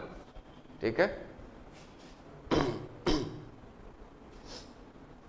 चलिए स्क्रीनशॉट लेंगे इसका। उम्मीद है ये क्लास आपको अच्छी लग रही होगी। उम्मीद है ये क्लास आपको अच्छी लग रही होगी। क्लियर है? चलिए तो हम बात करते हैं, ये हो गया दरबारी कवि रवि कीर्ति के बारे में। क्लियर है? पुलकेशिन द्वितीय का जानकारी मिलता है। तो अगर पुलकेशिन द्वितीय का दरबारी कवि रवि कीर्ति था तो हम थोड़ा हर्षवर्धन के भी दरबारी कवियों की बात कर लेते हैं। ठीक है, हर्षवर्धन के भी दरबारी कवियों की बात कर लेते हैं। हर्षवर्धन के भी दरबारी कवियों की बात कर लेते हैं। हर्षवर्धन के दरबारी कवि में सबसे इंपॉर्टेंट नाम जो है, जो हर किसी को पता होगा, आई थिंक यहां पे जो पढ़ रहे हैं उनका नाम क्या था? बाणभट्ट। क्या नाम था? बाणभट्ट। क्या नाम था? क्या नाम था? बाणभट्ट नाम था। और बाणभट्ट ने 2 किताब लिखा। कितनी किताब लिखी? 2 किताब लिखा, 2 बुक लिखा इसने बाणभट्ट ने। एक तो अपने शासक हर्षवर्धन के जीवन चरित को लिखा। तो हर्षवर्धन के जीवन चरित को लिखा तो क्या हो जाएगा? हर्षचरित। क्या हो जाएगा? हर्षचरित। क्या हो जाएगा मित्र मेरे? हर्षचरित हो जाएगा। और दूसरा बाणभट्ट ने किताब लिखी, उसका नाम था कदाम्बरी। क्या नाम था उसका? कदाम्बरी नाम था। क्या नाम था? कदाम्बरी नाम था। क्लियर है? लेकिन ऐसा नहीं कि सिर्फ और सिर्फ आप पढ़ते हो बाणभट्ट के बारे में। ठीक है, मेरे क्लास में थोड़ा सा डीपली आपको पढ़ने का मिलेगा। ठीक है, थोड़ा सा डीपली मिलेगा। सर जी ऑनलाइन क्लास के बारे में बताइए। ऑनलाइन क्लास के बारे में कोई इन्फॉर्मेशन नहीं है मेरे पास। I don't have any kind of information related to the online classes regarding that. Okay, जब होगा तब बता दिया जाएगा। और हाँ, तो अभी तक आपने सिर्फ जो है पढ़ा होगा, कहीं लिखा मिलेगा आपको क्या कि हर्षवर्धन के दरबारी कवि बाणभट्ट के बारे में और इसके 2 रचनाओं के बारे में। लेकिन और भी दरबारी कवियों का नाम बताता हूं, याद रखना। मयूर, हर्षवर्धन का दरबारी कवि एक मयूर थे, एक जयसिंह थे और एक हरिदत्त थे। जयसिंह थे और एक हरिदत्त थे। तो 3 और जो थे दरबारी कवि जो हर्षवर्धन के दरबार को सुशोभित किया करते थे। और उसी क्रम में मयूर, देखो मयूर जो विद्वान है ना, जो कि दरबारी कवि है किसका? जो है आपका हर्षवर्धन का। तो इसे कुष्ठ रोग हुआ था। कौन सा रोग हुआ था? इसे कुष्ठ रोग हुआ था। तो इसने जो है कुष्ठ रोग को ठीक करने के लिए कौन? मयूर ने अपने कुष्ठ रोग को ठीक करने के लिए भगवान सूर्य की तपस्या करता था। क्या करता था? भगवान सूर्य की तपस्या करता था, उनकी जो है पूजा पाठ किया करता था, और उन्हीं से कुछ ना कुछ जो मतलब तंत्र मंत्र ऐसे करवर के जो है अपने कुष्ठ रोग को ठीक करने का प्रयास करता था। वही जो प्रयास इसने कुष्ठ रोग को ठीक करने में किया है ना, उसकी इसने रचना कर डाली है, और 2 किताब इसकी रचना है। किसकी? मयूर की 2 किताब रचना है। इसकी भी 2 किताब याद रखेंगे, लेकिन ये वही लिखेंगे मयूर के बारे में, जयसिंह के बारे में, हरिदत्त के बारे में, जो union public service commission as well as state PCS, ठीक है, जो भी आपका बिहार का हो गया, उत्तर प्रदेश का होगा, वही लड़के सिर्फ जो है ये चीज लिखेंगे, ये वाला चीज लिखेंगे। बाकी जो है वनडे वाले सब ये लिखना चल जाएगा, ठीक है। तो बुक कौन सा है? तो इसने अपने ही नाम पे लिखा, मयूर सती, क्या नाम था उसका? मयूर था एक सूर्य, मयूर शतक और सूर्य शतक, याद रखना। इसकी 2 रचना है, कौन कौन सा? मयूर शतक और सूर्य शतक। तो एक तो इसके नाम पे हो गया मयूर शतक, और दूसरा सूर्य की उपासना करता था तो सूर्य शतक हो जाएगा, ठीक है। शतक मतलब क्या था? 100 श्लोकों का श्लोक है इसके अंदर, क्लियर है? तो ये लिख लेंगे आप। तो ये दरबारी कवि हर्षवर्धन का हो गया। चलिए, बिल्कुल मयूर शतक, स्नेहा कुमारी, स्नेहा पढ़ी लिखी लगती है वैसे जो है।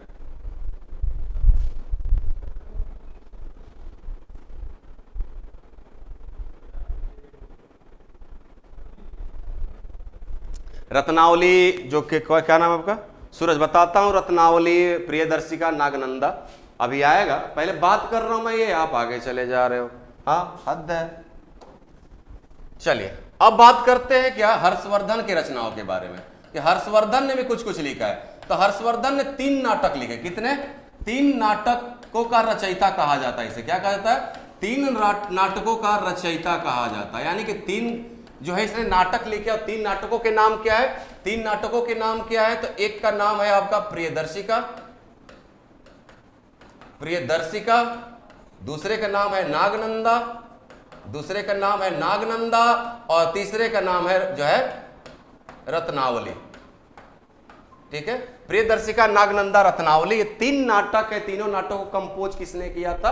हर्षवर्धन ने किया था। लेकिन मध्यकाल के इतिहासकारों ने इस बात का खंडन किया है कि हर्षवर्धन ने स्वयं इनकी रचना नहीं करी है। देखो, मेरे क्लास में बहुत अलग अलग चीजें सीखने को मिलेगी, ठीक है। हर्षवर्धन ने स्वयं जो है इन तीनों नाटकों की रचना नहीं करी है, बल्कि हर्षवर्धन ने एक कवि को पकड़ा और उसे दिया पैसा। क्या दिया उसे? दिया पैसा, और देकर कहता कि ये लो पैसा और 3 नाटक लिखो। और जैसे ही 3 नाटक लिखोगे उसमें फोटो किसकी होगी? तो फोटो मेरी खींच, किसकी? हर्षवर्धन की। तो हर्षवर्धन ने किसी को पैसा देकर कवि से ये लिखवाया है, और कह दिया गया क्या कि हर्षवर्धन ने लिखा है, यानी किसने जो है कह दिया कि मैंने लिखा है। लिखवाया किसी और से, कह दिया कि मैंने लिखा है, ठीक है। तो मैंने ये नहीं रखता, ठीक है, मैंने आपको ये तीनों रखता है, ठीक है, कि तीनों का किसकी रचना है, किससे संबंधित रचना है? हर्षवर्धन से संबंधित रचना है। क्लियर है? अब जल्दी से लिखेंगे। उसके बाद जो है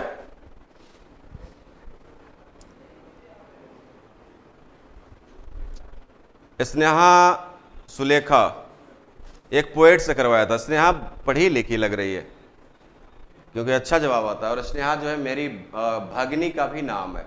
कहीं वही तो नहीं हो तुम? मेरी भगनी ही तो नहीं हो जो बन के आती हो यहाँ पे पढ़ने के लिए? अब जो हालांकि वो करती तो बता देती है मुझे, अगर वो, ठीक है। चलिए, ये हो गया। अब बात करते हैं हर्षवर्धन के काल में चीनी यात्री ह्वेनसांग के बारे में। चीनी यात्री ह्वेनसांग की बात करते हैं, और उसके बाद एक और चीनी यात्री की बात करेंगे जिसका नाम है इत्सिंग। तो हम 2 चीनी यात्रियों को पढ़ेंगे, एक ह्वेनसांग को पहले पढ़ेंगे, उसके बाद इत्सिंग को पढ़ेंगे, उसके बाद हर्षवर्धन की जो है आपका कन्नौज की सभा और प्रयाग का महामोक्ष परिषद ये पढ़ेंगे, और थोड़ा सा इंपॉर्टेंट फैक्ट्स को पढ़ेंगे, और उसके बाद ये हर्षवर्धन चैप्टर आपका क्या हो जाएगा? क्लोज हो जाएगा। और उसी के साथ जो है आज आपका प्राचीन इतिहास फ्री ऑफ कॉस्ट में कंप्लीट हो गया। अब इसके बाद लेक्चर क्लास नहीं लूंगा, इसलिए नहीं लूंगा क्योंकि फ्री में सारा चीज पढ़ा दूंगा तो भैया पेट कैसे चलेगा मेरा, ठीक है ना। तो जो है एंशिएंट फ्री ऑफ कॉस्ट मैंने आपको पढ़ा दिया, और इसका प्रॉपर नोट्स आप बना लेना और जाके जज करना। मार्केट में जो नोट्स आपको मिल रहा होगा ना, कोई टीचर पढ़ा रखा होगा, तो मेरे जो भी आपका डेटा अब जो मैंने दिया है और जा करके एक बार मिलाना, आपको पता चल जाएगा कि फ्री ऑफ कॉस्ट में सर ने इतना सारी बातें इसे बता रखी है। और ऐसा नहीं कि बता दिया मैंने, प्रॉपर उसको समझाया है। समझाया नहीं समझाया, बताओ। चलिए तो बात करते हैं चीनी यात्री ह्वेनसांग की। किसकी बात करते हैं? तो याद रखना, एक चीनी यात्री आया ह्वेनसांग के शासन काल में भारत। चीनी यात्री, उसका नाम क्या है? ह्वेनसांग। कहीं कहीं का वो हुआन सांग लिखा मिलेगा, एनसीईआरटी किताब में हुआन सांग ही लिखा हुआ है, ठीक है। हुआन सांग चीनी यात्री था। हुआन सांग जो ये 629 से 645, यानी कि चीन से ये 629 में निकल चुका था और 15 देशों का भ्रमण करते करते करते करते करते ये भारत में हर्षवर्धन के शासन काल में भारत पहुंच गया। और भारत में ये कब तक रहा? 645 तक रहा। कब तक रहा ये? 645 तक ये भारत में रहा। दूसरा, इसका उद्देश्य क्या था? चीनी यात्री ह्वेनसांग या हुआन सांग का भारत आने का उद्देश्य दो चीज था।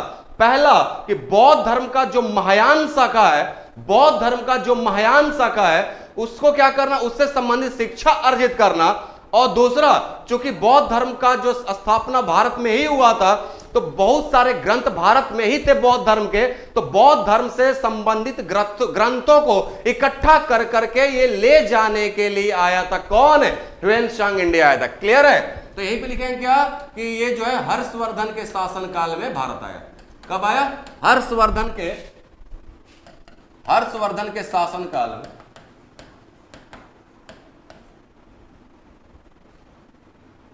हर्षवर्धन के शासन काल में भारत आया। क्लियर है? यहां तक समझ में आ रही? और दो उद्देश्य से आया, ठीक है, वो उद्देश्य मैंने बता दिया। अब देखो इसका ह्वेनसांग का अन्य नाम, ह्वेनसांग को अन्य नाम से भी जाना जाता है। कौन कौन सा नाम? तो याद रखना, एक नाम है इसका इवान चवांग। इवान चवांग, या इसे जो है आपको इवान चवांग के साथ साथ जो है इसे इवान चवांग के साथ साथ, चलो इसे दूसरा आता है तो बताता हूं, ठीक है। दूसरा याद रखना वर्तमान शाक्य मुनि, वर्तमान है शाक्य मुनि। तीसरा याद रखना इसे जो है यात्रियों का राजकुमार कहा जाता है। क्या कहा जाता है? यात्रियों का, इसे क्या कहते हैं? यात्रियों का राजकुमार भी कहा जाता है। युवान चांग और जो है एक युवान चांग को जो है और जो है स्वान चांग, ठीक है। युवान चांग और जो है स्वान चवांग, क्या नाम होता है चीनियों का। चाउमीन खा खा के चवांग चुंग यही सब आवाज निकलते रहती है इनकी, ठीक है। समझ में आ रही है? आ जाओ। तो इसे हम अन्य नाम से किस किस नाम से जानते हैं? किसी ह्वेनसांग को युवान चवांग या स्वान चवांग, दोनों एक ही है, ठीक है, दोनों एक ही है। और वर्तमान शाक्य मुनि, और इसे यात्रियों का राजकुमार कहा जाता है क्योंकि मैंने अभी कहा 15 देशों का भ्रमण करके भारत पहुंचा था। क्लियर है? अब इसने क्या क्या विवरण दिया है, और सबसे इंपॉर्टेंट विवरण इसने जो दिया है नालंदा विश्वविद्यालय में, क्योंकि ये स्वयं ह्वेनसांग नालंदा विश्वविद्यालय जो बिहार की विश्वविद्यालय थी, जो विश्व की पहली जो है आपका हॉस्टल वाली यानी कि आवासीय विश्वविद्यालय थी, उसमें तकरीबन ये 1.5 साल तक रह करके इसने शिक्षा अर्जित किया। ठीक है, 1.5 साल तक रहकर इसने क्या किया है? शिक्षा को अर्जित किया है। किसने किया? ह्वेनसांग ने किया। और इसके बाद इसने किताब लिखा। क्या लिखा?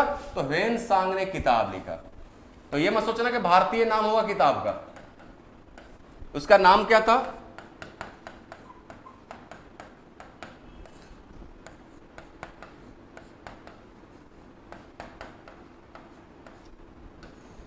अब देखो इनका प्रोनाउंसिएशन है तो अपनी तरह से लिखेंगे, ठीक है।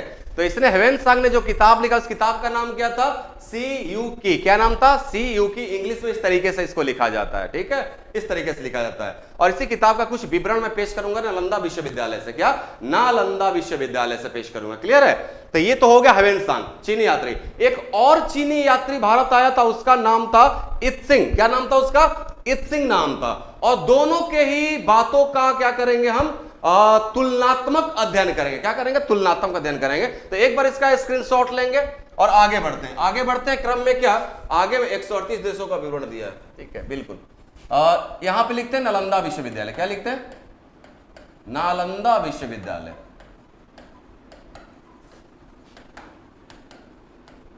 ठीक है। और इस नालंदा विश्वविद्यालय के बारे में एक तरफ लिखता हूं ह्वेनसांग और दूसरे तरफ लिखता हूं इत्सिंग। ठीक है, एक तरफ लिखा है नालंदा विश्वविद्यालय की तरफ ह्वेनसांग ने नालंदा विश्वविद्यालय को लेकर क्या कहा है, और दूसरे तरफ मैं लिखता हूं क्या, इत्सिंग, इसने नालंदा विश्वविद्यालय को लेकर क्या कहा है। अब एक बहुत बड़ा प्रश्न पूछा था स्टेट बीसीएस में कि जब ह्वेनसांग इस नालंदा विश्वविद्यालय में पढ़ने गया था, जब ये इस नालंदा विश्वविद्यालय में पढ़ने के लिए गया था जो 1.5 साल तक पढ़ा था, तो नालंदा विश्वविद्यालय के प्रधानाचार्य का नाम क्या था, ये देखो, नालंदा विश्वविद्यालय के प्रधानाचार्य का नाम क्या था, याद रखेंगे सिलभद्र। क्या नाम था उनका, नाम था सिलभद्र। ठीक है, उनका नाम क्या था, सिलभद्र। अब बात करते हैं दोनों ने क्या क्या कहा है, दोनों ने क्या क्या कहा है। पहला बात तो ह्वेनसांग ने यह कहा है कि नालंदा विश्वविद्यालय में कितने छात्र पढ़ते थे, 10,000 छात्र पढ़ते थे। कितने छात्र पढ़ते थे, 10,000 छात्र पढ़ते थे। कितने छात्र पढ़ते थे, 10,000। लेकिन इत्सिंग क्या कहता है कि नहीं, इसमें कितने छात्र पढ़ते थे, 3,000 छात्र पढ़ते थे। क्या, 3,000 छात्र। अब देखो कहीं ना कहीं इसकी बात सत्य है। किसकी बात सत्य है, इत्सिंग की ही बात सत्य कहीं ना कहीं है, 80% इसकी बात सत्य है। क्योंकि जब नालंदा विश्वविद्यालय का उत्खनन किया गया, खुदाई की गई और अवशेषों को निकाला गया, तो जो भी भवनों का आकार हमें दिखाई देता है इतिहासकारों को, तो उससे अंदाजा लगाया जाता है कि इन आकार के साइज में 10,000 छात्र नहीं रह सकते थे। ठीक है, 10,000 छात्र नहीं रह सकते थे, इसलिए इत्सिंग की बात को ज्यादा इंपॉर्टेंस दिया जाता है। दूसरा क्या कहता है ह्वेनसांग नालंदा विश्वविद्यालय के बारे में, कि जो हर्षवर्धन है, इसने इस नालंदा विश्वविद्यालय के लिए नालंदा के खर्चों के लिए 100 ग्राम दान दिया था। कितना, 100 ग्राम। ग्राम को गांव बोलेंगे, क्या बोलते हैं, ग्राम को गांव बोलते हैं। ठीक है, 100 गांव को दान दिया था। यानी कि नालंदा विश्वविद्यालय के जो प्रधानाचार्य हैं, इनका नाम क्या, सिलभद्र है। तो हर्षवर्धन ने इस नालंदा विश्वविद्यालय के खर्चे के लिए, पेमेंट के लिए, टीचरों के जो भी है, उसके लिए 100 गांव से आने वाला राजस्व, ठीक है, ये सीधा और सीधा जो है हर्षवर्धन के पास नहीं जाता था। किसके पास जाता था, नालंदा विश्वविद्यालय के पास जाता, ताकि और यहां से आए राजस्व से ये नालंदा विश्वविद्यालय चलता था खर्चों पे। लेकिन इत्सिंग क्या कहता है, इत्सिंग कहता है कि नहीं, हर्षवर्धन को क्या बोलते हैं, हर्ष भी बोलते हैं। ठीक है, तो हर्षवर्धन ने जो है नालंदा के खर्चे के लिए कितने गांव दिए, मात्र कितना दिए, 200 ग्राम। तो देख रहे हो कि दोनों के बीच में, ठीक है, ये भी चीनी यात्री है, वो भी चीनी यात्री है, लेकिन दोनों के बीच में नालंदा विश्वविद्यालय को लेकर के अलग अलग विचार सामने देखने को मिलता है। इसीलिए मैंने शुरुआत के दिन जब इंट्रोडक्शन क्लास हुई थी मेरी, मैंने आपसे कहा था मेरे मित्रों कि जो है इतिहास के फैक्ट को ढूंढ कर निकालना बहुत ही टफ काम होता है। ठीक है, बहुत ही टफ काम होता है, क्योंकि इतिहास हम उसी को पढ़ते हैं जो सही में हुआ था। ठीक है ना, बहकी बातों वाली नहीं इतिहास पढ़ते, एग्जैक्ट जो हुआ था। अब देखो दोनों में क्या है, अलग अलग चीज बता रहे हैं। अब सोचो इतिहासकारों ने कितना मेहनत करेंगे, और जब कोई रिजल्ट नहीं मिलता इतिहासकारों का तो बोल देते हैं कि इसने ये कहा, इसने ये कहा, बस ये करके छोड़ देते हैं। और किसी किसी मामले पे इतिहासकार निर्णय पहुंच जाते। जैसे कि अगर पहला वाला पॉइंट देखें तो इतिहासकारों को वर्ग को कहना है क्या कि 10,000 छात्र नहीं रह सकते, क्योंकि इसमें जो खुदाई की गई उससे नहीं संभव है। 3,000 छात्र रह सकते, तो पहला पॉइंट जो है सही है। अब गांव को लेकर क्या है, डिबेट है। ठीक है, तो इस तरह चीज सड़क जो है आप लिखना।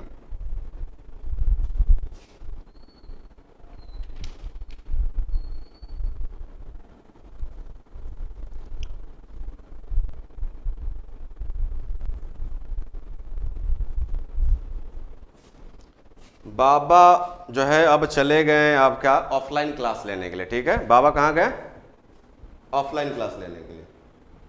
ठीक है, और हाँ एक चीज याद रखना, और क्या, नालंदा स्क्रीनशॉट ले लिया, एक चीज और याद रखना कि नालंदा विश्वविद्यालय में बौद्ध धर्म के महायान शाखा, क्या, बौद्ध धर्म के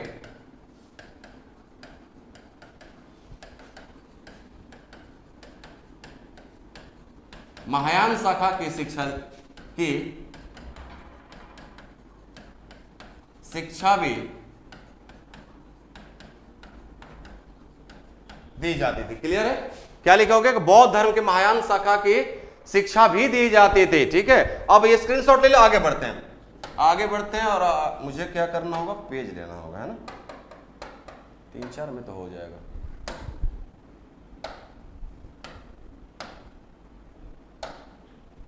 चलिए अब बात करते हैं हर्षवर्धन के बारे में, और क्या, कि हर्षवर्धन शुरुआत के दौर में, ठीक है, हर्षवर्धन शुरुआत में जो था वो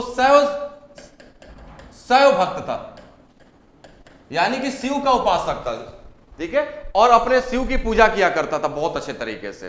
तो हर्षवर्धन शुरुआती दौर में, ठीक है, ये शैव भक्त हुआ करता था, शिव का भक्त हुआ करता था। लेकिन जैसे ही ये आता है ह्वेनसांग, और ह्वेनसांग क्या करता है, नालंदा विश्वविद्यालय में पढ़ता है, बौद्ध धर्म के धार्मिक ग्रंथों को इकट्ठा करता है, उनको पढ़ता है, उनको समझता है, प्रधानाचार्य से डिस्कस करता है, तो बौद्ध धर्म की बहुत अच्छी नॉलेज हो गई किससे, ह्वेनसांग को। और जब ह्वेनसांग मिलता है किससे, जब ह्वेनसांग किससे मिलता है, हर्षवर्धन से। किससे मिलता है, ह्वेनसांग जो है मिलता है किससे, हर्षवर्धन से।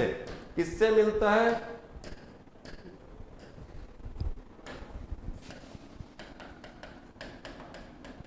ह्वेनसांग जब मिलता है हर्षवर्धन से, तो हर्षवर्धन और ह्वेनसांग के बीच में एक वार्ता होती है। क्या होती है, एक वार्ता होती है, बातचीत होता है। और इस बातचीत में ह्वेनसांग ने हर्षवर्धन को इतना अच्छे तरीके से प्रभावित किया।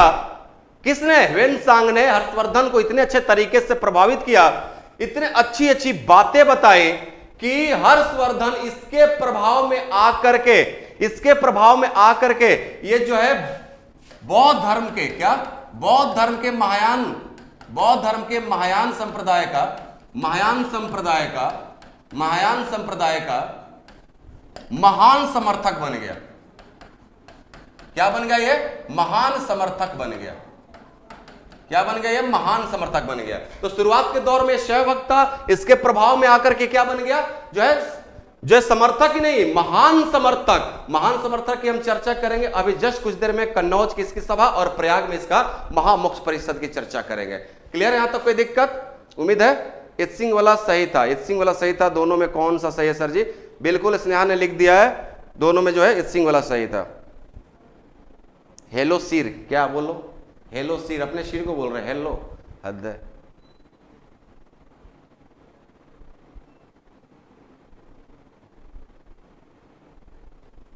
चलिए, तो महान समर्थक को प्रूफ करते हैं। क्या, महान समर्थक को प्रूफ करते हैं। मैं अब एक स्टोरी सुनाऊंगा, दो छोटी छोटी स्टोरी सुनाऊंगा, और यहां पे एक कहानी जो है क्लास खत्म हो जाएगी, और इसके बाद ये क्लास द एंड होगा।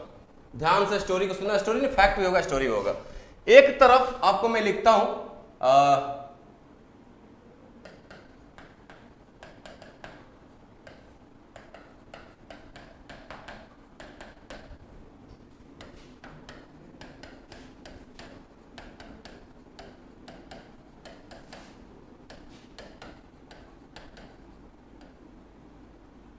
ठीक है, एक तरफ मैंने लिखा है कन्नौज की सभा, और दूसरी तरफ क्या लिखा है मैंने, प्रयाग का महामोक्ष परिषद। क्लियर है, पहले इसको समझते हैं फिर इसको समझते हैं, ठीक है, क्योंकि पहले ये किया गया था उसके बाद ये किया गया था। ध्यान से एक चीज को समझना। देखो, हर्षवर्धन चूंकि अब क्या बन चुका है, महान समर्थक बन चुका है किसका, बौद्ध धर्म का। तो हर्षवर्धन, ध्यान से बात को सुनना, हर्षवर्धन एक निश्चित समय पे, क्या, एक निश्चित समय पे, 5 महीना 6 महीना 1 साल, एक निश्चित समय पे कन्नौज जो कि पड़ता कहां पे, उत्तर प्रदेश में, कन्नौज जो इसकी राजधानी थी, ठीक है, उत्तर प्रदेश जो पड़ता है। तो ये निश्चित समय में क्या करता था, एक सभा का आयोजन करता था। हर्षवर्धन एक कुछ समय के अंतरालों पे क्या करता था, एक सभा का आयोजन करता था। ये सभा की आयोजन कहां पे होती थी, कन्नौज में हुआ करता था। कहां हुआ करता था, कन्नौज में हुआ करता था इस सभा का आयोजन। और इस सभा का जो आयोजन होता था, इसका मुख्य विषय और थीम क्या था, धर्म के ऊपर चर्चा। क्या था, धर्म के ऊपर चर्चा को लेकर था। तो जब ये कन्नौज में सभा की गई, किसके ऊपर, धार्मिक चर्चा जब की गई इसके ऊपर, क्या, जब धार्मिक चर्चा की गई, तो इसके अंदर बहुत सारे लोगों ने पार्टिसिपेट किया। देखो, एक विवरण से एनसीईआरटी में लिखा है कि जब ये सभा, जो धार्मिक चर्चा का जो सभा कन्नौज में स्थापित किया हर्षवर्धन ने, तो 20 देशों के राजा आए थे। कितने देशों के राजा, 20 देशों के राजा। इस सम्मेलन में, सभा में 20 अन्य देशों के राजा शामिल हुए थे, पहला। दूसरा, असम को पुराना नाम क्या, असम का कामरूप। असम के राजा, असम का पूरा नाम क्या है, कामरूप। असम के राजा, उनका नाम क्या था,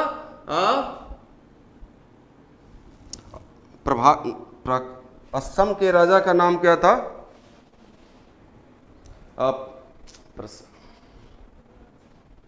प्रभाकर नहीं, प्र से ही है, ठीक है। चलो कुछ देर में याद आता बताता हूं, ठीक है। 20 देशों के राजा और असम के राजा, ठीक ना, उनका भी नाम वर्धन ही था, लेकिन क्या थोड़ा सा याद नहीं आ रहा, स्नेहा बता देगी, मुझे पता है, पक्का बताएगी, ठीक है। तो ये थे, और अलग अलग संप्रदायों के बहुत सारे ब्राह्मणों को भी नाम आमंत्रित किया गया था, बहुत सारे ब्राह्मणों को आमंत्रित किया गया था। क्या किया गया था? बहुत सारे अलग अलग संप्रदाय के ब्राह्मणों को भी ये जो है इसमें इनवाइट किया गया था। अब देखो धार्मिक चर्चा हो रही है, तो धार्मिक चर्चा में अलग सभी धर्मों के अलग अलग क्या होंगे? धर्म गुरु होंगे। तो 20 देश के राजा अपने धर्म गुरुओं के साथ है। असम के राजा को नाम याद नहीं आ रहा है, वर्धन है लास्ट में, लेकिन स्टार्टिंग में प्रसाकर के कैसे थोड़ा सा मैं भूल रहा हूं।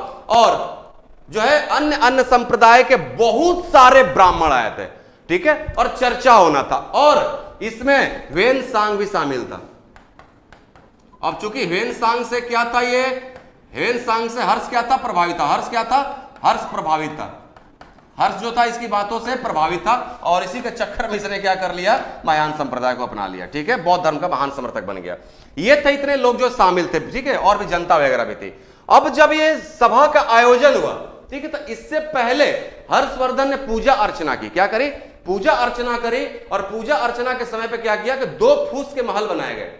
2 फूस के महल बनाए गए। क्या किया गया? 2 फूस के महल बनाए गए। एक महल में लगभग 1000 लोग ठहर सकते थे। कितने? एक महल में 1000 लोग ठहर सकते थे। 2 फूस का महल बनाया गया। क्या बनाया गया? 2 फूस का महल, ठीक है। इसमें 1000 ठहर सकते थे, इनके यहां पे 1000 ठहर सकते थे। 1K का मतलब क्या होता है? K मतलब होता है 1000, मैं तो पढ़ा होगा। और इसी दोनों फूस के महल के बीच में क्या? इसी दोनों फूस के महल में एक मीनार बनाया गया। क्या बनाया गया? इसी दोनों फूस के महल में क्या बनाया गया? एक मीनार बनाया गया। मीनार समझो ना, मीनार, ठीक है, मीनारेट बनाया गया, ठीक है। और इस मीनार के बीचों बीच, ठीक है, मान लो कि आपने कुतुब मीनार देखा ना, इसे लंबा है, ठीक है, वैसा ही एक मीनार बनाया गया। इस मीनार के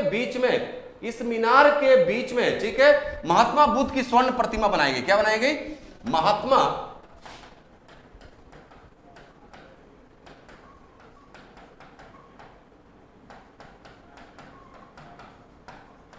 इस मीनार के बीच में, ठीक है, महात्मा बुद्ध की स्वर्ण प्रतिमा बनाई गई, और इसे मीनार के बीचों बीच, ना ऊपर से ना नीचे से, बीच में चिपका दिया गया। ये जो महात्मा बुद्ध की जो मूर्ति का साइज था, हर्षवर्धन ने अपने साइज के बराबर बनाया था। क्या? हर्षवर्धन ने अपने साइज के बराबर जो है महात्मा बुद्ध की मूर्ति बनाई थी सोने की, और मीनार के बीचों बीच स्थापित किया था, ठीक है। और पूजा पाठ हुआ, और जो है धार्मिक चर्चा शुरू हुआ। इस धार्मिक चर्चा की शुरुआत जानते हो किसने किया? इस धार्मिक चर्चा की शुरुआत ह्वेनसांग ने किया। इस धार्मिक चर्चा की शुरुआत जो है किसने की? ह्वेनसांग ने की। अब सभी लोग बैठे हैं, ठीक है, सभी लोग बैठे, सभी ब्राह्मण बैठे हैं, 20 देशों के राजा बैठे हैं, ठीक है, असम के राजा भी बैठा है, ठीक है, ठीक है, सभी लोग बैठे हैं। प्रभाकर वर्धन होगा, मैं देखूंगा तब क्लियर करूंगा, ठीक है, असम के राजा। तो सभी लोग बैठे हैं, और वहां पर अध्यक्षता कौन कर रहा है? ह्वेनसांग कर रहा है। कौन कर रहा है? ह्वेनसांग कर रहा है। ह्वेनसांग ने माइक लिया, माइक नहीं हुआ करता, एग्जांपल दे रहा हूं, ठीक है, कभी कभी मत सोचना कि कैरेक्टर मत घुस जाना, ठीक है। तो ह्वेनसांग ने क्या किया? माइक लिया, ठीक है, और सभा को संबोधित किया। और इस सभा को संबोधित करने के बाद ह्वेनसांग ने बिल्कुल सभी ब्राह्मणों से, पंडितों से, राजाओं से, रानियों से, उनके द्वारा लाए गए विद्वानों से खुली चुनौती पेश करता है इस सभा में कि कोई भी चाहे तो मुझसे प्रश्न कर सकता है। और उसके बाद ह्वेनसांग चूंकि बौद्ध धर्म में महान दीक्षित हो चुका था, तो इसने बौद्ध धर्म के महायान शाखा की विशेषताओं का वर्णन शुरू किया, प्रासंगिकता बताना शुरू किया, और 5 दिन तक बोलते ही रह गया। क्या? 5 दिन तक बोलते रहे। जैसे कि विवेकानंद को कहा जाए कि 3 दिन तक जीरो पे बोलते रह गए थे, हालांकि गलत बात है, ठीक है। तो 5 दिन तक ये जो है इसने बौद्ध धर्म के महायान संप्रदाय की प्रासंगिकता, विशेषता और उसका वर्णन करते करते 5 दिन हो गया। किसी भी ब्राह्मण की हिम्मत नहीं हुई, पंडितों की, पोगा पंडितों की हिम्मत नहीं हुई कि जो एक प्रश्न ह्वेनसांग से कर सके, क्योंकि सभी बातों में इतना खंडन अच्छे तरीके से ह्वेनसांग ने कर दिया कि किसी का कोई प्रश्न सामने आया नहीं। तो ब्राह्मण गुस्सा, ठीक है, क्या हो गए? ब्राह्मण गुस्सा हो गए। और 5वें दिन जैसे ही कोई आ नहीं रहा था, तो इस सभा को क्या करना पड़ा, समाप्ति करनी पड़ी। और सभा की समाप्ति के बाद हर्षवर्धन ने क्या किया, तो हर्षवर्धन ने सभी को क्या किया, खाना वाना खिलाया, बढ़िया मस्त एकदम जो है सार्वजनिक भोज कराया। ब्राह्मणों को यह बात बुरा लगा, ठीक है, और उसने ह्वेनसांग को मारने की क्या दे दी, धमकी दे दी कि बेटा देखियो मत अकेले मरने ब्राह्मणों को, ना तो गला सीधे उतार के थारे हाथों में रख देंगे। ये बात ह्वेनसांग ने जाके हर्षवर्धन से कह दिया कि भाई मुझे तो ऐसे टॉर्चर किया जा रहा है। तो हर्षवर्धन ने तलवार निकाला और कहा कि हर्षवर्धन तलवार निकाल कर अगर किसी ने छू भी दिया ह्वेनसांग को तो उसका सर धड़ से अलग कर दिया जाएगा। अब सब ब्राह्मण डर गए। लेकिन क्या होती है, एक विचित्र घटना घटती है, एक विचित्र घटना घटती है। घटना क्या घटती है कि दोनों फूस के जो मकान बने थे, इसके बीच में जो मीनार था, ये कहां से मीनार खड़ा हो गया, इसके बीच में जो ये मीनार था और इस मीनार के बीच में क्या थी, महात्मा बुद्ध की स्वर्ण प्रतिमा थी। इसमें अचानक आग लग गई। इसमें क्या हो गया, अचानक इस स्वर्ण प्रतिमा में, इस बुद्ध की स्वर्ण प्रतिमा में क्या हो गई, आग लग गई। जब आग लगी तो ऐसा माना गया कि लगता है कुछ अनहोनी होने वाला है, और सब लोग जो इधर उधर भागना शुरू कर दिए। क्या हुआ, बहुत सारे लोग थे, सब इधर उधर भागना शुरू कर दिए। तो ब्राह्मणों ने कहा कि यही मौका है, सब भाग रहा है, इसी में ह्वेनसांग को क्या किया जाए, खत्म कर दिया जाए। क्योंकि यहां पे क्या हुआ, हलचल मच गई, सब इधर उधर भाग रहे हैं, ह्वेनसांग भी फंस गया, जाम में भीड़ फंस गया, ठीक है। तो ब्राह्मणों ने क्या किया, इसके ऊपर ह्वेनसांग के ऊपर घातक हमला कर दिया। क्या कर दिया, घातक हमला कर दिया। हाँ बिल्कुल, हनी चौहान जो है भास्कर वर्मन, बिल्कुल भास्कर वर्मन होगा, कामराज असम के राजा भास्कर वर्मन, ठीक है। तो जो है इसके ऊपर, किसके ऊपर, ह्वेनसांग के ऊपर ब्राह्मणों ने क्या कर दिया, जानलेवा घातक हमला कर दिया। लेकिन जो है हर्षवर्धन की सेना ने ह्वेनसांग को किसी तरीके से बचा लिया। और उसके बाद जो हर्षवर्धन क्रोधित हुआ, उसने कहा कि तुमने मेरे अंदर अशोक का गुण देखा है तो मेरे अंदर समुद्रगुप्त का भी गुण शामिल है। यानी कि अशोक जो क्या बात करता था, धार्मिक सौहार्दता की बात करता था, ये भी तो वही कर रहा है हर्षवर्धन। तो इसने कहा कि मेरे अंदर अगर अशोक का रूप तुमने देखा है तो मेरे अंदर अब समुद्रगुप्त का भी रूप देखो। क्या करता जानते हो, 500 ब्राह्मणों की जो ये शिखा थी ना, बांध करके अब देश से बाहर निर्वासित कर देता है। और बहुत सारे ब्राह्मणों को खुलेआम टंगा जो है क्या करता है, फांसी पे लटका करके मरवा देता है हर्षवर्धन, ठीक है।